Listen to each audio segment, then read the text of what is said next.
این روزا هر جا میریم حرف از ریاکت هوکه. حالا میخوایم بررسی کنیم که واقعا ریاکت هوک چیه و اصلا چرا ریاکت هوک معرفی شد. اگه شما جزو اون دسته از افرادی هستین که برنامه‌نویسی ریاکت رو با کلاس کامپوننت ها شروع کردین، چیزی حتما به اسم SFC یا Stateless Functional Component رو شنیدین.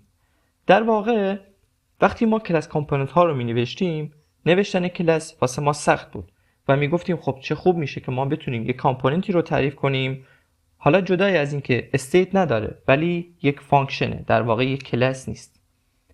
بعدنا گفتم خب چه خوب میشه نوشتن فانکشنال پروگرامی که خیلی آسان تره، پس ما بیایم یک ایده‌ای بزنیم که آقا تمام ویژگی هایی که ریاکت داره رو توی فانکشنال پروگرامینگ هم استفاده کنیم.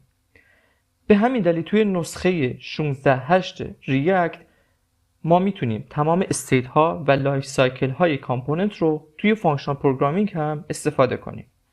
حالا مثل چی؟ مثلا شما قبلا اگه توی کلاس کامپوننت ها از set state واسه آپدیت کردن استیت هاتون استفاده میکردین، اینجا از use state استفاده میکنیم. و حالا اینو در نظر بگیرید، اگه شما لایف سایکل یک کامپوننتی داشتین مثل component did mount, will update, will unmount، همه اینا رو باید متدهای جداگونه‌ای تعریف میکردیم و این خب خیلی واقعا سخت بود.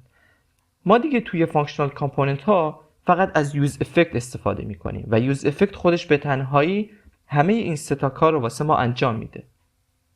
همچنین ما دو تا هوک خیلی جالب دیگه‌ای که داریم یوز کانتکست هست. در واقع یوز کانتکست ها اومدن که ما بتونیم کانتکست API هایی که قبلا داشتیم رو خیلی بهتر روی کامپوننت هامون اعمال کنیم. در واقع داستان این بود که ما بتونیم تا حد زیادی از شر ریداکس خلاص بشیم. حالا این اپلیکیشن رو در نظر بگیرید که ما یک کلاس کامپوننت داریم اینجا که یک استیت داره و یک هندل کلیک. هندل کلیک در واقع یک متده که میگه آقا این باتنه اگه هر وقت کلیک شد تو بیا این هندل کلیک رو واسه ما اجرا کن. اگه چیزی که نگاه کنید اینجا this dot کیورد this خب چیزیه که توی جاوا اسکریپت معمولا خیلی گیج کننده است و استفاده کردن ازش هم واقعا کد نویسی رو یکم سخت‌تر میکنه. و جدای از این یک متد اضافه داریم ما اینجا به اسم رندر و خب اینم بازم سختی کار رو بیشتر میکرد. حالا اگه بخوایم همین رو ما با ریاکت هوک بنویسیم، خیلی ساده میتونیم use state رو به عنوان named import کنیم و به صورت array destructuring count و set count رو ازش بگیریم. این دوتا که اولی اسم همون استیتمون هست و دومی اسم تابعی هست که اون استیت رو آپدیت میکنه. اسم اینا هم دلخواه هستن ولی به صورت کانونشن ست رو جلوی اون اسم تابعه میذاریم. خب دیگه اینجا ما چیزی به عنوان دیس نداریم و خیلی راحت اینجا می‌نویسیم هندل کلیک و کانت.